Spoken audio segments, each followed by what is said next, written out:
तालियां हमारे क्या आज के मुख्य अतिथि हैं।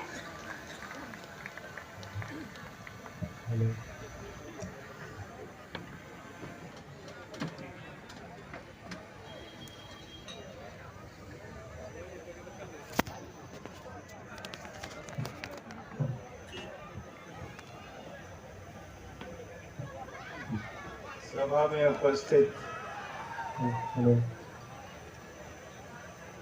हमारे बीच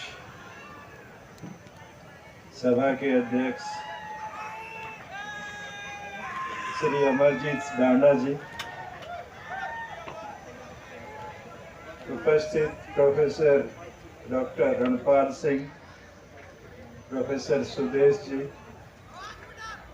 श्री जसबीर सिंह देसवाल जी, नेहरा साहब, madam Mohan ji, registrar Chaudhary Ranbir Singh university शिक्षा जीन।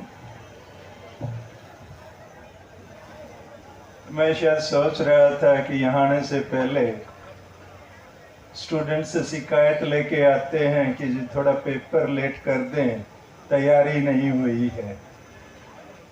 तो मुझे भी ऐसे ही बैठे बैठे बुला लिया गया बिना किसी नोटिस के। तो सोचता कि दरखास्त दे दूं, अभी पेपर स्टेज पे आने का टाइम नहीं है, मैं तैयार नहीं हूँ। बड़ी खुशी की बात है। सबसे पहले तो आप सब लोग जिस समारोह में, जिस मेले में आए हो, हरियाणा दिवस के मौके पर हम अपने 57वें जन्मदिन मना रहे हैं हरियाणा प्रदेश का। मैं आप लोगों से कुछ बातें, क्योंकि शिक्षा से जुड़ा हुआ हूं तो उसी तरीके की बातें करूंगा। हम हरियाणा में कहाँ हैं और किस प्रकार से हैं। मुझे आदेश हुआ है कि सुबह आते ही कह दिया गया था कि बहुत ज़्यादा वक्त नहीं लेना, किलकियाँ लग जाएंगी। जींद तो किलकियों के लिए वैसे भी फेमस है, तो इसलिए मैं ज़्यादा समय तो नहीं लूँगा, लेकिन आप लोगों से कुछ बातें कहूँगा। हमारा जो प्रदेश है, खास तौर पर आप शायद उतने बड़े नहीं हैं, बूढ़ा तो नहीं कहूँगा, कि आज़ादी के टाइम पर हमारे कुछ नेतागण होते थे, जिसमें हमारा सर छोटू राम जी का नाम आता है, जिसने इस प्रदेश को बनाने में एक बहुत अहम भूमिका निभाई है। हमारे नेता थे चौधरी देवीलाल जी, जिन्होंने हमें एक डेमोक्रेसी, एक जिसको हम कहते हैं कि राजनीतिक सहभागिता का एक पाठ पढ़ाया है। हमारे बीच में थे यहाँ इस यूनिवर्सिटी के नाम, जिनके नाम है चौधरी रणवीर सिंह जी, जिन्होंने हमारी कॉन्स्टिट्यूएंट असेंबली में जो निर्माता रही है हमारे संविधान की, उसमें अपना एक बहुत अहम भूमिका निभाई है।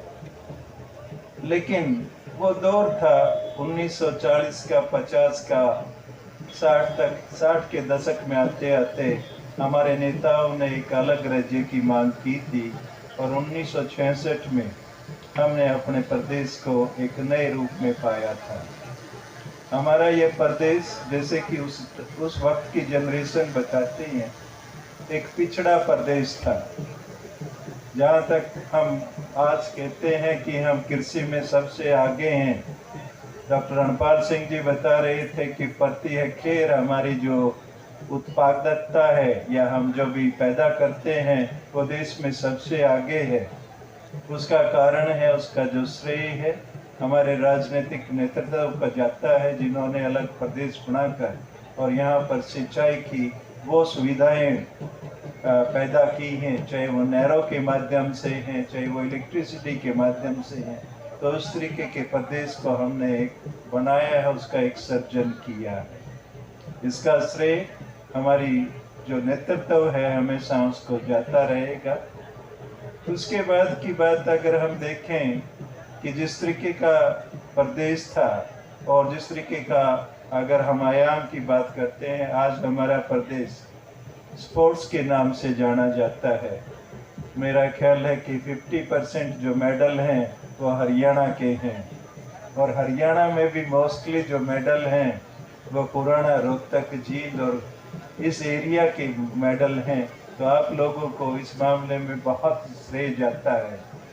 वास्तव में अगर हम कहें कि इस तरीके की जो भावना है वो भी हमारी यहाँ सभी सरकारों ने, क्योंकि हम अपने व्यक्तियों को खास तौर पर जो अलग अलग क्षेत्र में काम करती हैं उसमें बहुत ही मेहनत के साथ, बहुत ही दक्षता के साथ, बहुत ही दबंगी के साथ यहाँ पर एक संपन्नता को लाए हैं।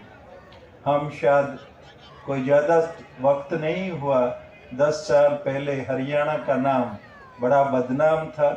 शायद उसमें जेंडर पैरिटी के मामले में अगर हम बात करें, वो बात सही है कि जिस तरीके से स्टायर को वो स्टायर कह रहा था, मैं बोल तो नहीं पा रहा उस बात को, कि जिस तरीके की वो बातें कह रहे थे।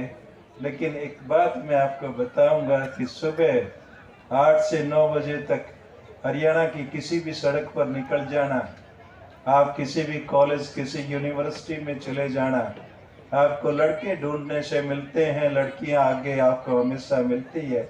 आज हमारा जो देश है, प्रदेश है, वो इस बात के लिए जाना चाहता है कि जितनी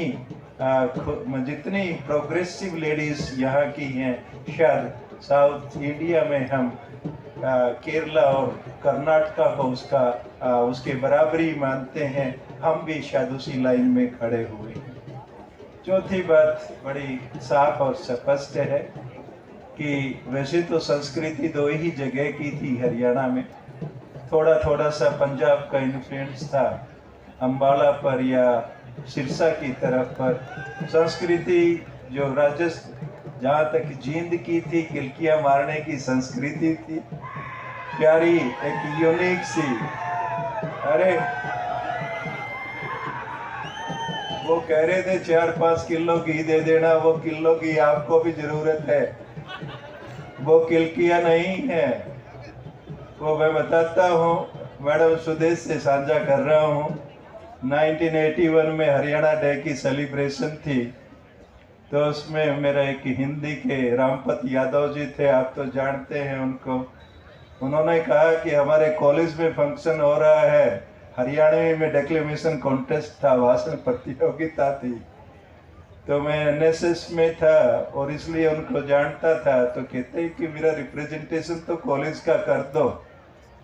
तो मैं रिप्रेजेंटेशन के लिए उस कॉलेज में चला गया, असेंबली हॉल यूनिवर्सिटी कॉलेज का था उसमें। तो उन्होंने जैसे मैं गया तो एक जींद का लंबा तगड़ा और बड़ी गूढ़ हरियाणवी में बोल रहा था, तो मुझे लगा यहाँ मेरी कोई जगह नहीं है। तो खैर उन्होंने दूसरा सुना, तो मैंने दोनों की नकल करके अपनी तीसरा भाषण मेरा था, मैंने भी कर दिया और तीसरा ही प्राइज मिल गया मुझे। तो इसलिए आपकी वो किलकियाँ जो जींद वाले वहाँ मारते थे कुरुक्षेत्र में, वो नहीं है। घी की जरूरत है आपको, किलकियाँ मार के दिखाओ कितनी मार सकते हो।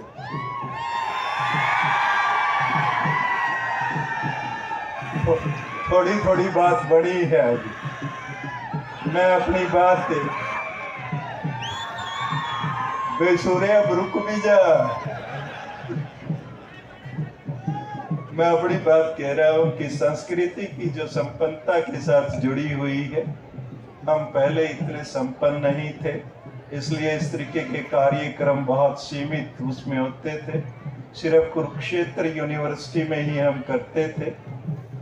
प्रोफेसर राजवीर सिंह लोहान ने रोहतक में जाके उस तरीके की परंपरा को आगे बढ़ाया है और आप खुशकिस्मत हो, खास तौर पर क्योंकि हरियाणा दिवस पर जो सबसे ज्यादा भागीदारी होती है वो जींद की एजुकेशनल इंस्टीट्यूशंस की होती थी।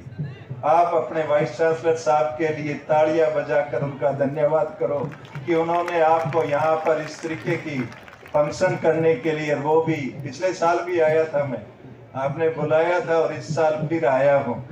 मैं बैठा बैठा सोच रहा था कि हमारे इस तरीके की पार्टिसिपेंट जो है वो सिरसा में नहीं आते, मैं भी करूँगा। लेकिन सवाल ये है कि ये 3 यूनिवर्सिटी कुरुक्षेत्र, रोहतक और जींद यहाँ के कल्चर का, यहाँ के हरियाणा की जो संस्कृति का एक मॉडल बन सकते हैं आप लोगों को और आपके वाइस चांसलर को यहाँ के लोगों को, मैं आप सबको उसके लिए आप शुभकामनाएं देता हूँ कि जिस तरीके से कुरुक्षेत्र और रोहतक में संस्कृति का, हरियाणवी संस्कृति का केंद्र बना है, वो यहाँ पर बने।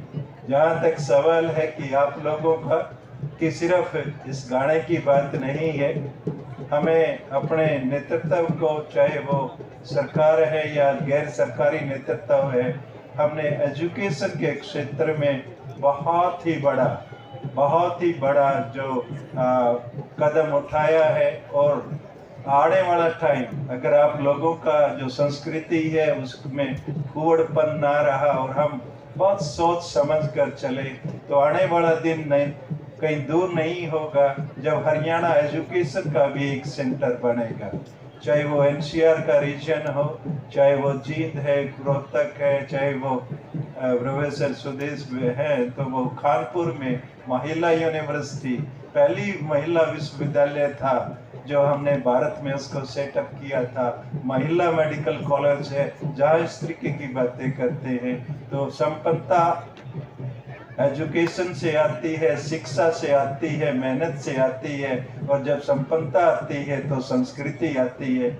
मैं आप सबका जो यहाँ पर उपस्थित है, यहाँ के होस्ट चौधरी रणबीर सिंह यूनिवर्सिटी के vice chancellor Chaudhary doctor Ranpal Singh ji, madam Mohan registrar और सभी शिक्षकों का धन्यवाद करता हूँ कि उन्होंने मुझे मेरी उस संस्कृति के साथ रूबरू कराया और आप सबसे मिलने की एक मौका मुझे दिया। आप सबको आज हरियाणा दिवस की बहुत शुभकामनाएं और साथ में आप सबको भी शुभकामनाएं। धन्यवाद।